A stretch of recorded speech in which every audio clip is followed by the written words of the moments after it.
Hi, my name is Carlos Edwards, and welcome to Career Quest. I have with me an amazing individual, has a lot of experience in the VR world, gaming, a multitude of things. Welcome to our interview process, Mr. Justin Hamilton.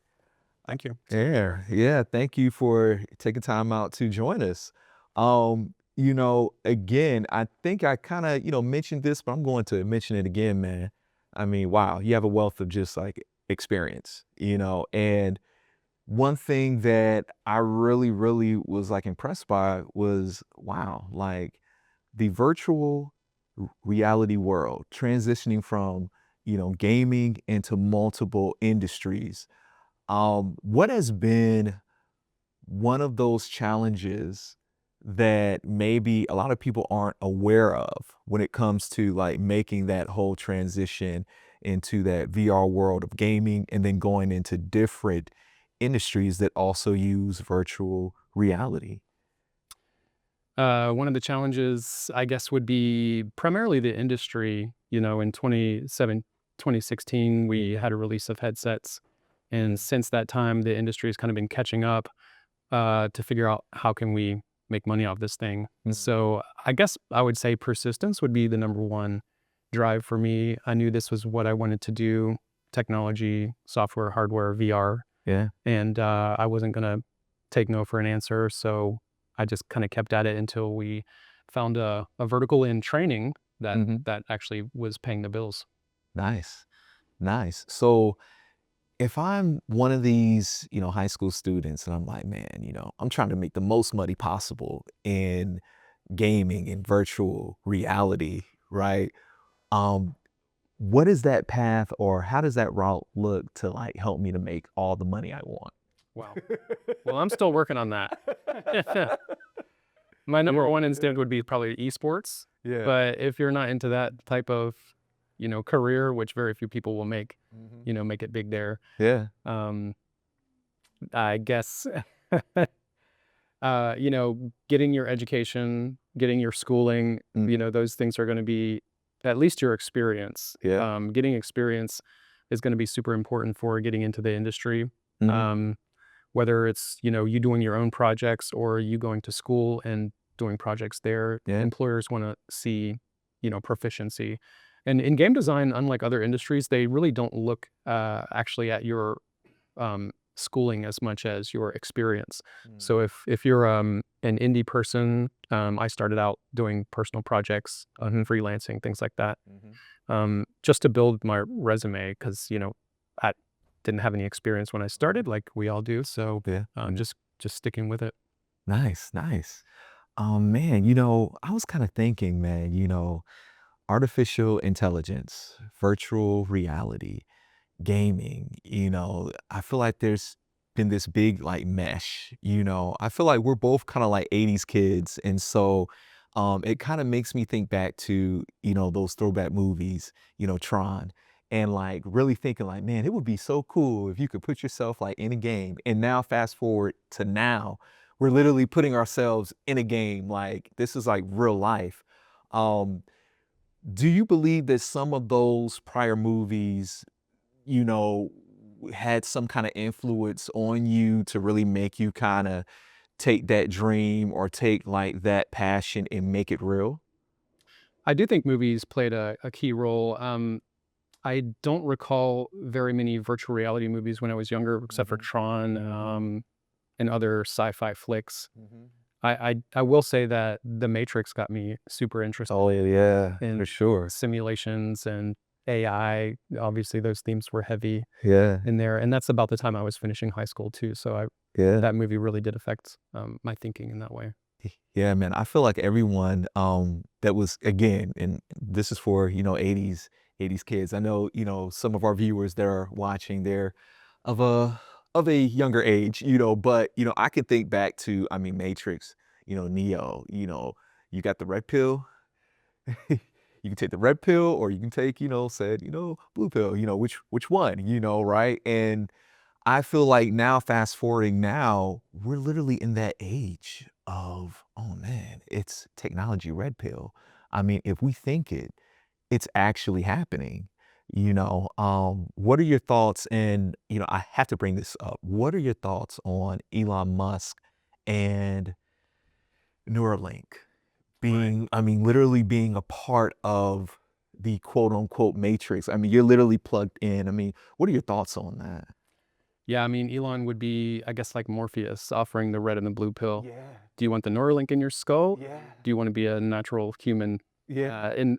I say it that way, but there's a lot of good that's being done with the Neuralink. But it is scary, and it is a direct brain interface. Mhm. Um, I think people are going to have to choose that pill, when that time comes, when it's handed to them. For sure. It is very exciting though, because in AI and with these brain link technologies come a lot of other technologies that won't pull you into the matrix per se, Mhm. but it'll make our lives better with, you know, better apps that can service our desires, Right. more engaging games with artificial intelligence in the characters so that they're engaging with you personally. I Mhm. think a lot of these technologies are going to go together, but Mhm. we don't necessarily have to, you know, we don't have to take the blue pill Oh, right. to go all the way down the rabbit hole. We might, there's a middle ground there, I think. Yeah, for sure. And that's where like I kind of feel like virtual reality, like kind of like what you do is like that more kind of like efficient, more comfortable, kind of like transition of like, no, you're not getting plugged in per se, but you are getting in there, right? And so, um, thinking about what you do now when it comes to helping out within the healthcare world, I'm thinking that has to be a very gratifying, thought, to know that, wow, like the actual technology that I am creating is being used by healthcare workers around the entire country, possibly world. I mean, what are your thoughts on that? I mean, it feels good, right? It does feel good. Obviously, if you want to do video games, I'm guessing your desire is to have people play your game. Right. So this is a little bit of a twist on that. And I like it a lot because there's a massive nursing shortage right now. Mhm. And what's worse is that about 30% of nurses in their first 90 days make a very bad decision that negatively impacts the patient. So the reason for that apparently is lack of clinical experience. So what we're doing with Mm. the with the VR nursing training Mhm, mhm. using AI, for the patients and the staff that's in there that you're experiencing, is to simulate that clinical environment, you know, significant others being upset at you, people with religious preferences or gender preferences that they need special care. How do you go about making your clinical decisions while you're dealing with this? And so we're, actually, hopefully making a big impact and potentially saving lives. So that to me makes up for a lot. For sure, man. I could only imagine, being within a real kind of like classroom setting, putting on VR actual headset, and you are literally immersed into a different world. Dreams literally become reality in that whole actual space. And really, I just feel like it's just a beautiful, concept of being able to give, healthcare workers real, actual, practical time. And it gives them like that full preference of, hey, I need to practice that again, or hey, I need to do that again. You know, that's just awesome, man. Wow. So if you could talk to yourself when you were 16 years old, um, what would you say that could prepare your 16-year-old self for who you are right now and what you're doing right now? That's a really good question. The first thing that comes to mind is that learning a programming language takes 10 years to be proficient at it. Wow. When I first got into programming, I read that in an article and I was like, wow, and it was by a reputable author. So I'm Mhm. thinking, wow, that's okay. All right, 10 years. And it turns out that was about accurate. Wow. Yeah. And not that it takes 10 years to learn the language, but to be proficient in it. Mhm. So I think that expectation, if I would have had those expectations dialed in early, like, look, it's going to be a long road, Yeah. just stay on it. That would have helped me tremendously. Wow. Wow. Awesome. Awesome. So something else that I kind of wanted to touch on a little bit, for someone that is a little curious about the virtual experiences, What are the top 3 skills that they should start practicing right now? Mm, to get into VR. Yes, yes. Well, first you need to play VR to see if you actually like it, because Mm. I find that some people, there's an initial attraction and then they Yeah, fatigue out. So yeah. do VR, do the thing you want to do. Mhm, Research the like I mentioned, computer programming. mhm. Research the type of knowledge that you'll need in that field. Step into that area and see how it feels. You might not like the thing that you think you want to do if you're Yeah, actually doing it. for sure. Yeah, I'd say just putting your mind there and putting as much of yourself in that experience to see what it's going to be like. Um, I think could be helpful. Cool, cool. So, right now, there's, like, a series there's, like, multiple VR kinda, like, headsets out there that people could buy, and, like, I don't wanna it's like, a part of me wants to kinda ask this question, but then, like, a part of me is like, "Well, I don't wanna, like, say, anything that, to have them say, 'Well, hey, you said to not buy this or that,'" right? But I guess, is there a VR headset that you are like, you're not endorsing it, of course, but it's just more so like, that one's pretty cool. Yeah, Sure.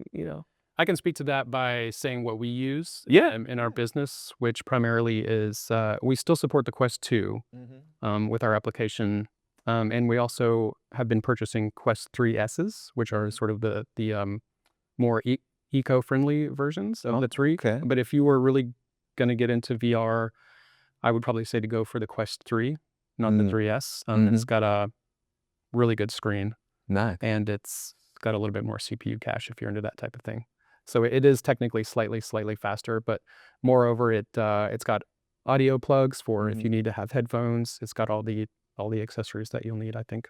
Nice. And honestly, Meta is kind of the only person in the game right now that has a mobile standalone headset that's actually affordable. Wow, interesting, Yeah, cool. they ran everybody else out of business. Yeah. Oh, man, Meta, hey, man, I'm not saying nothing bad about Facebook, Yeah. I have a Facebook, I mean, I use it. Hey, I mean, I love it.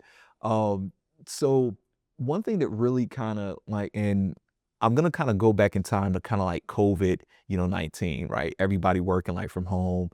And one thing that really jumped out at me was that, wow, like, a lot of people are able to do their work at home. Now, I'm not saying that's for every industry, that's not every industry, but I kind of noticed like, man, a lot of people kind of made that transition and they kind of made it pretty effortlessly,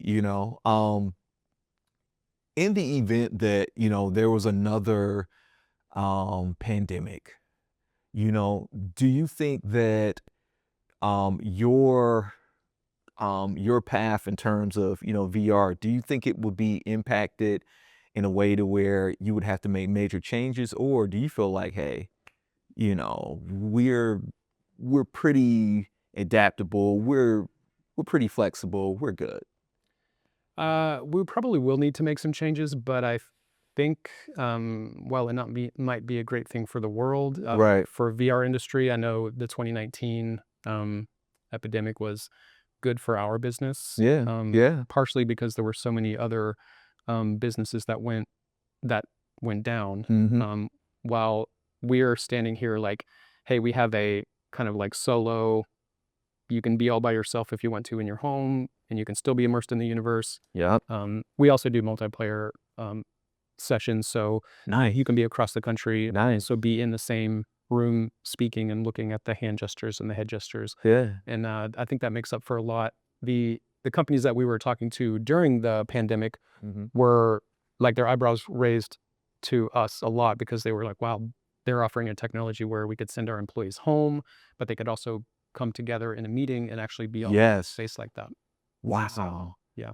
You know what? It's like in my mind, I'm thinking, man, as opposed to like zooming in, right? Or like having like a Teams, kind of video kind of like session, man, everybody put on, VR, headsets and let's meet at like an actual, Right. at a location and let's like VR in and link up with like multiple people like around the world. Let's have meetings like that, like, I feel like that could be endless, like, in terms of what you can do, in spite of, whether it's a pandemic or there's, like, a random, like, snowstorm, and it's like, oh, schools are closed. Well, no, they're not closed. Every kids VR in.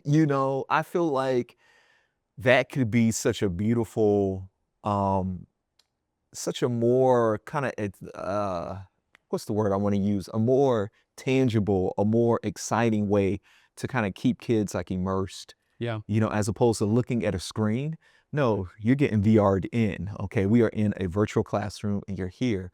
Wow. So to kind of close things up, is there anything that you would like to say to our viewers, before we kinda close things down? Is there any, like, advice, any words of possible encouragement, anything that you would like to tell, some of, our viewers? Yeah, absolutely. I think the thing that's been critical for my success is my stubbornness and my Mm. just constantly trying to do what it is I wanna do, so I didn't let not getting paid or not having employers in the area or not having the proper knowledge, I didn't let any of that stuff get in my way. I'm like, "I wanna do this thing." So I think that my perseverance, is my superpower. Yeah. So it's not necessarily that I'm more intelligent than my peers, I think I just have a drive, and I just keep going after what I want, and the universe has reciprocated. So I think when you put yourself out there and you do it for an proper amount of time, the Mhm. universe will kind of step up and say, "Okay, I see you. So let's do this." Nice. Well, man, I just wanna say, Justin, thank you so much, man, for taking time out of your busy schedule to join us here today. My pleasure. I just wanna say thank you to all of our viewers. You guys take care. Tune in to our next episode of Career Quest. Take care.